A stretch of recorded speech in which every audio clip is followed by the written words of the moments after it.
ஆனா மீன் அதுக்கு தோக்கணும்.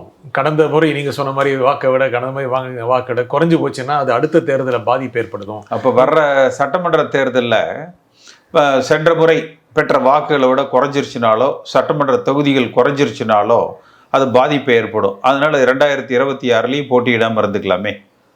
சார், ஒரு அரசியல் கட்சின்னு வந்துருச்சுன்னா, வெற்றி தோல்வி என்பது வேற. பெண்ணாகரத்தில் தோத்த 2010 தோத்த அண்ணா டெபாசிட் போன அதிமுக தான் மீண்டும் ஆட்சி அமைச்சது. ஆர்கே நகரில் டெபாசிட் போச்சு தினகரன்ட்ட, அந்த திமுக தான் மீண்டும் ஆட்சி அமைத்தது. நீங்க ஒரு ஜனநாயக களத்துல நீங்க போட்டியிடணும். இது அந்த மக்களுக்கு ஒரு மிகப்பெரிய ஆறுதலாக இருந்திருக்கு. அந்த மக்கள் அதிருப்தி அடைஞ்சிருப்பாங்க. சார், ரொம்ப குறைஞ்சு வச்சுக்கோங்களேன். அதிமுக அந்த இடத்துல போட்டியிட்டா குறைஞ்சது ஓட்டுக்கு 10,000 ரூபா கொடுப்பாங்க, ஒரு வீட்டுக்கு 25,000 ரூபா கொடுப்பாங்க. அட்லீஸ்ட் அந்த மக்கள் சந்தோஷப்படுவாங்கல்ல.